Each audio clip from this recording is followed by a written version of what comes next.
Hello बच्चों, चलिए इस क्वेश्चन को सॉल्व करते हैं। और अगर आपने इस क्वेश्चन को रीड आउट किया और अगर आपने प्रीवियस ईयर के क्वेश्चंस किए हुए हैं तो डेफिनेटली आपको ऐसा लगेगा कि ये क्वेश्चन पहले आया हुआ है और ये क्वेश्चन कई बार रिपीट हुआ है।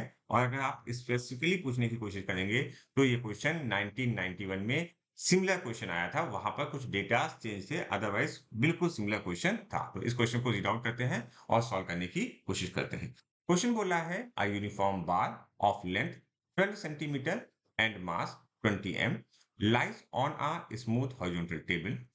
Two point masses m and 2m are moving in opposite directions with same speed v and in same plane as the bar as shown in the figure. These masses strikes the bar simultaneously and get stuck to it. After collision, the entire system is rotating with angular frequency omega. The ratio of V and omega is आपको V upon omega की value find out करनी। तो देखो इस question में होगा क्या, जब ये 2m और m मास साइमल्टेनियसली स्ट्राइक कर रहे होंगे और उसके बाद क्या होंगे, यहाँ पर स्टिक हो जाएंगे। यहाँ पर क्या हो जाएंगे, स्टिक हो जाएंगे।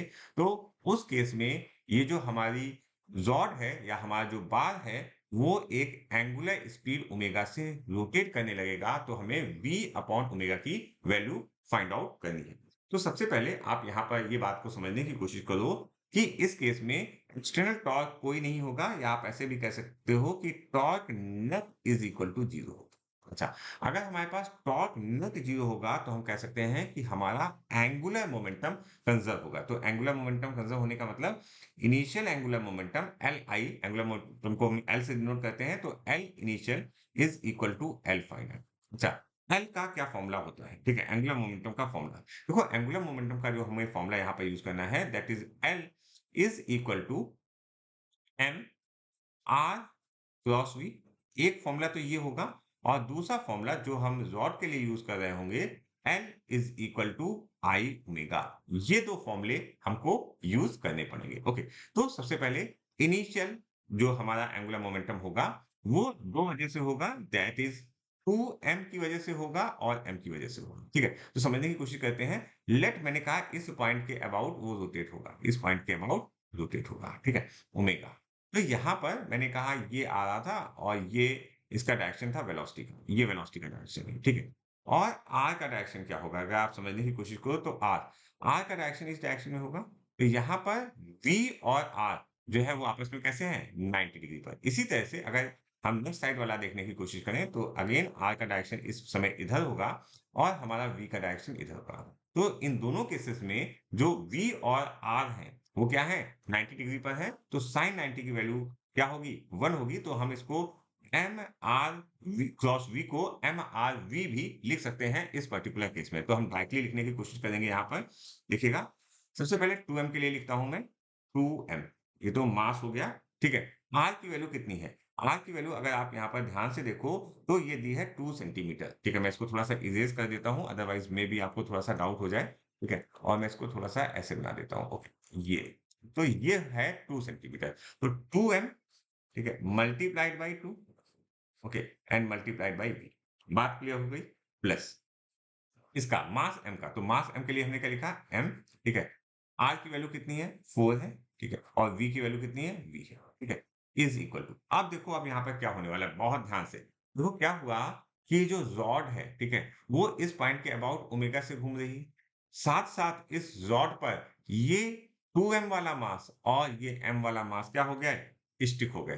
तो हमें रॉड का मोमेंट ऑफ इनर्शिया चाहिए, साथ साथ जो ये 2m और m का मोमेंट ऑफ इनर्शिया इस पॉइंट के अबाउट चाहिए। तो रॉड का मोमेंट ऑफ इनर्शिया क्या होगा, दैट इज ml² by 12, क्योंकि हमें इस एक्सिस के अबाउट मोमेंट ऑफ इनर्शिया चाहिए, ठीक है। उसके बिल्कुल सेंटर से जा रही है ये axis, that is ml²by 12।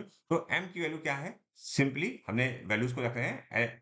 m की वैल्यू ये है, ठीक है। मैं फॉर्मूला यहाँ लिख देता हूँ, I is equal to ml²by 12। ये फॉर्मूला हमें यूज करेंगे। मास हमने लिख दिया। एल की वैल्यू कितनी है, एल की वैल्यू 12 सेंटीमीटर है। तो क्योंकि यहाँ पर हमको केवल सेंटीमीटर में एक ही वैल्यू दी हुई है, तो हमें ज्यादा घबराने की जरूरत नहीं है कि हमको मीटर में कन्वर्ट करना पड़ेगा। और एक और बात, हमें रेशियो पूछा गया है, ठीक है। तो हम लिखेंगे मल्टीप्लाइड बाई 12 का होल स्क्वायर, ओके, अपॉन क्या लिखेंगे, एम एल स्क्वायर बाई यहाँ पर हम लिखेंगे 12। बात क्लियर हो गई, क्योंकि हम इस पॉइंट के अबाउट ले रहे हैं प्लस। अच्छा, अब देखो ये 2m वाले मास का क्या होगा मोमेंट ऑफ इनर्शिया? 2m वाले मास का मोमेंट ऑफ इनर्शिया होगा दैट इज 2m, ये तो मास हो गया, इंटू आर स्क्वायर मीन्स 2 का होल स्क्वायर, 2 का होल स्क्वायर प्लस m वाले का क्या होगा, हम लिखेंगे m और इसका क्या लिखेंगे 4 का होल स्क्वायर, ठीक है, इंटू ओमेगा। देख लो ध्यान से, किसी को कोई प्रॉब्लम हो तो बताएं, ठीक है।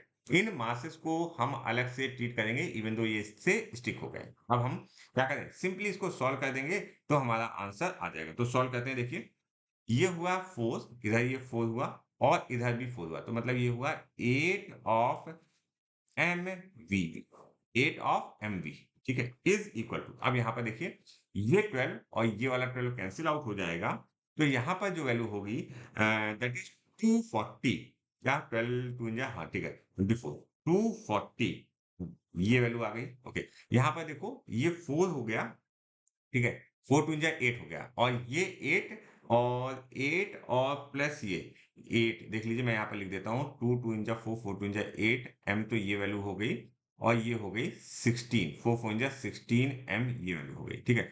तो अगर आप कोशिश करें तो 18 19 20 21 22 20 24, तो 24 m आ गई, ठीक है। तो मैंने लिखा इसको 24 m, सॉरी 24 m लिखना था मुझे यहाँ पर 24 m, ठीक है। इसको मैंने ब्रैकेट क्लोज किया और ये आ गया ओमेगा। सिंप्लीफाई करना है, v अपॉन ओमेगा की वैल्यू चाहिए, तो देखो ये m तो कैंसिल हो जाएगा, तो अगर आप सिंप्लीफाई करोगे तो v upon omega is equal to, ये वैल्यू कितनी हो गई 264, ठीक है, ये हो गई 264, तो मैंने लिखा 264 अपॉन 8, 264 अपॉन 8, सिंप्लीफाई कर रहा हूँ सिंपली, ठीक है। तो 8 3 जा 24, ठीक है, और 2 यहाँ आएगा 8 3 जा 24, मीन्स जो वैल्यू आ गई दैट इज 33, जो हमारा रेशियो आ गया वो 33, मतलब option 1 is correct for this question.